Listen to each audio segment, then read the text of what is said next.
টমেটম দিলাম, পেঁয়াজ দিলাম, ফোড়নে জিরে তেজপাতা দিলাম। আর মাছ রান্না করবো, ছোটো ছোটো আঁশ ভেজে নিয়েছি। টমেটো, কাঁচা লঙ্কা, পেঁয়াজ ভাজা হচ্ছে।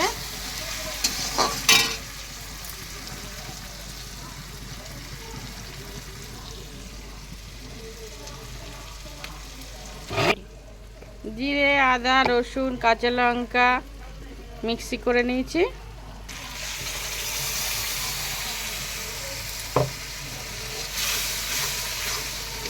এটাকে ভালো করে কষিয়ে নেব, ভালো করে কষিয়ে নেব হালকা আজে, ভালো করে কষবো।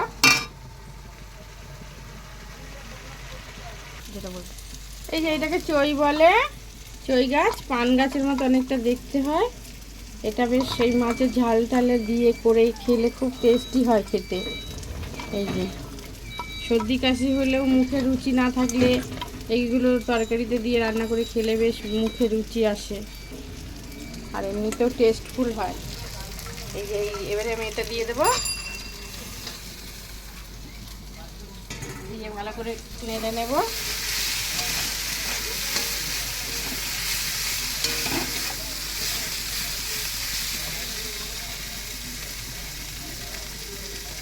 এই হলুদ দিয়ে দেবো,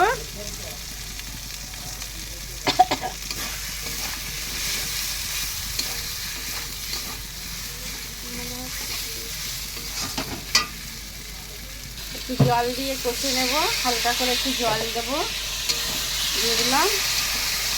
ভালো করে মশলাটা, জলটার দিকে তেলটা বেরোবে।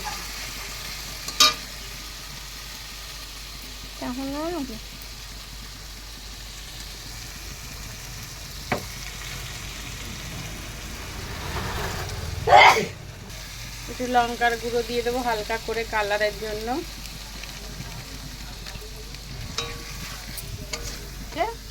মশলা থেকে তেল ছেড়ে গেছে, তেল আলাদা লাগছে, মশলা আলাদা লাগছে, তার মানে মশলাটা কষানো হয়ে গেছে। এবারে আমি জল দিয়ে দেব।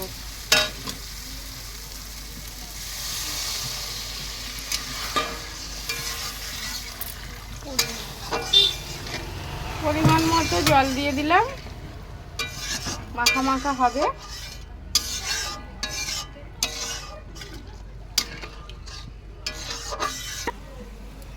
টকবক করে ফুটছে, এইবারে মাছটাকে দিয়ে দেবো।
পেঁয়াজটা কম হয়েছে,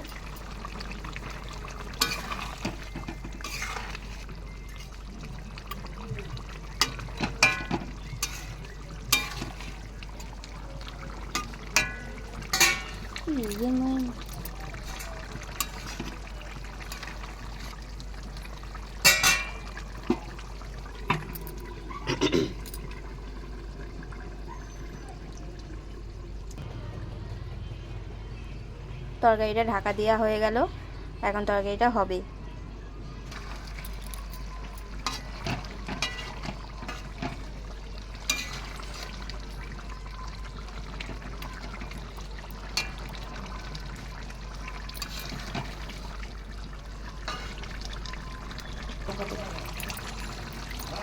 এবারে হয়ে গেছে, ঢাকনাটা খুলে এবার ধনে পাতাটা দিয়ে দেবো। আমার শর্টে কাজ, কাঁচি দিয়ে কেটে কেটে দিয়ে দিচ্ছি।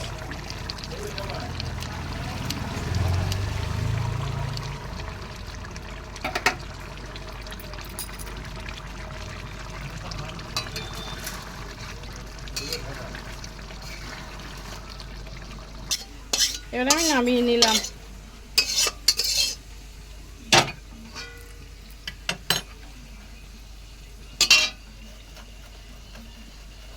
আমাদের মাছের তরকারি হয়ে গেছে, রেডি।